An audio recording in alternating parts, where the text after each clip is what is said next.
Panel speaker, sir. The drought has become a recurring phenomenon in Andhra Pradesh. Irrespective of party in power during the rule of Telugu Desam, party the state faced continuous drought for 5 years, right from 1999 to 2004.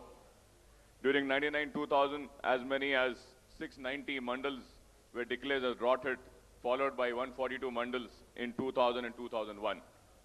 995 mandals in 2001, 2002, 1,087 mandals in 2002 and 2003, and 553 mandals in 2003 and 2004.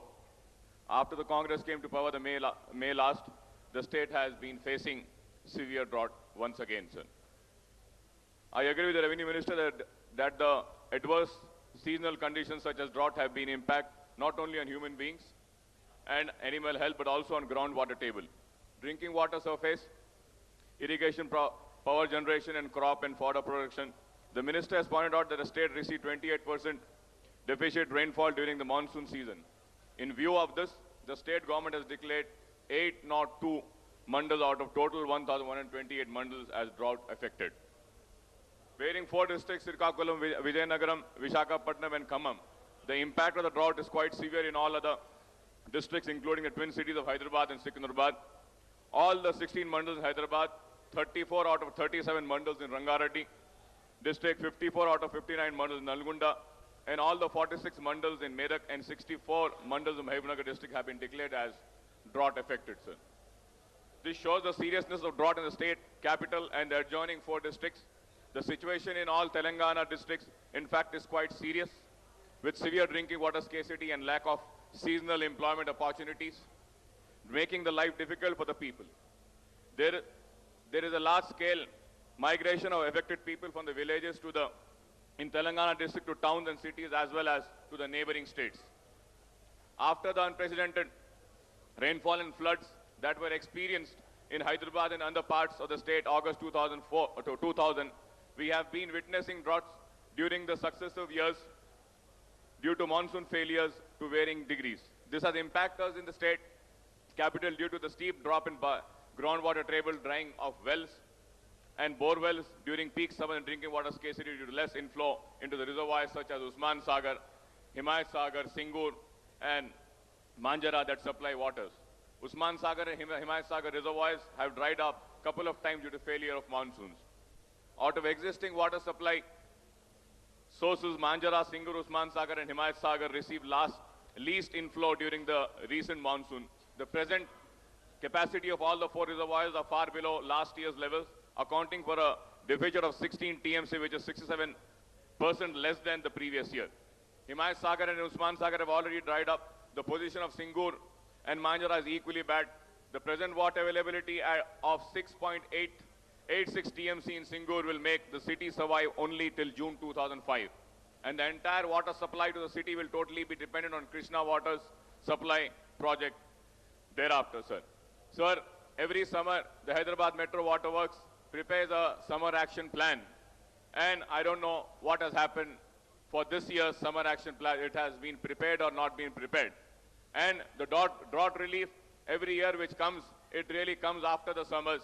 I, through you, request the government to please provide the drought relief now at the time when the need is the most, sir, not after the real peak summers are finished. In this background, I must admit that the drinking water supply position in twin cities and adjoining municipalities would have been quite worse this year, but the timely steps taken by the previous Telugu Desam government for expeditious completion of stage 1 and phase 1 of Krishna drinking water supply project in 2004 for supply of 45 million gallons a day. I urge upon the government to ensure that the stage 2 work are completed as programmed by the end of December 2005. In all respect, we are told that the stage 2 construction work is being expedited at an additional quantity of 45 MGD is programmed for supply by June 2005. Even as a draw for stage 1 have been raised to 58 MGD due to extra pumping, I would like to warn the government that any delay in execution of these works would create an alarming situation for the 60 lakh residents of twin cities and adjoining municipalities. According to the note provided by the Revenue Minister, 1,523 seasonal bore wells out of 47,328 bore wells in municipal areas have already dried up. At present, 17 towns have been identified as problematic.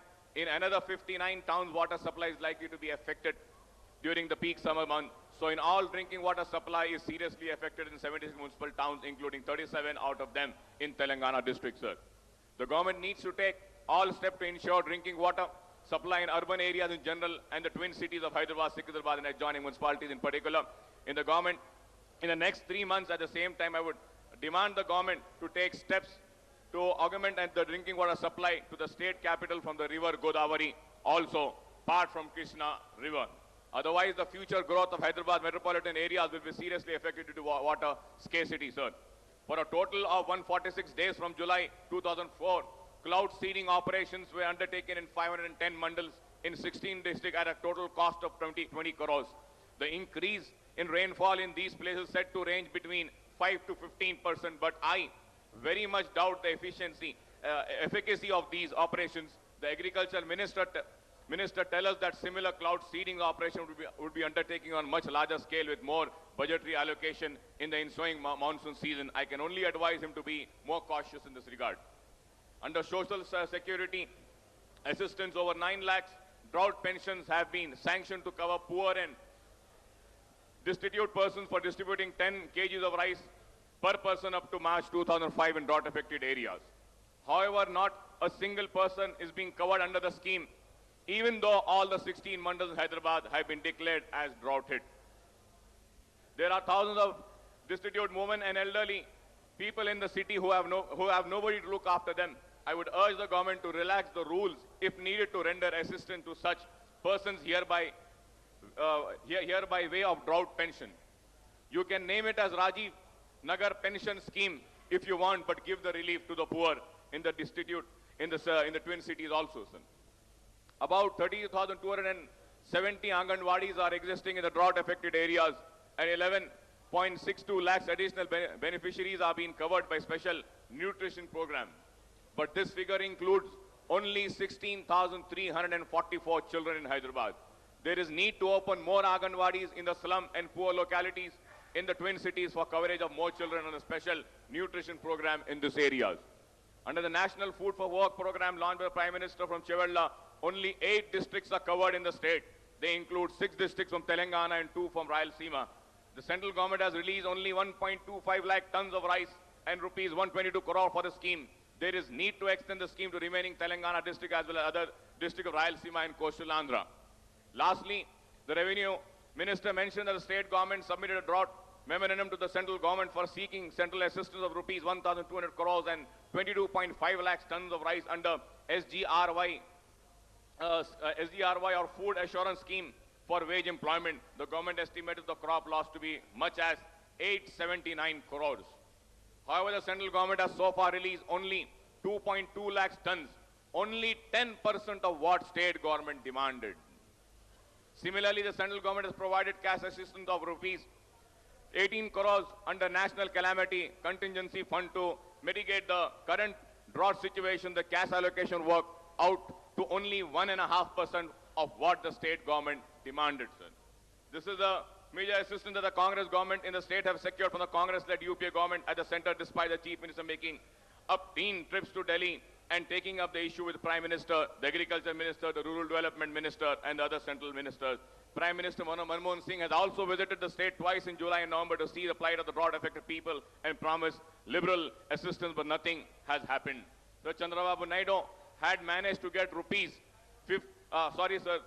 Naidu had managed to get 50 lakhs tons of free rice to tackle the drought situation during a 3-year period of 2001, 2002 to 2003 to 2004, apart from cash assistance under National Calamity Contingency Fund. But the present regime is not able to exert pressure on the central government to secure higher quantum of cash assistance and free rice. I hope that Y.S. Rajshekar Reddy Saab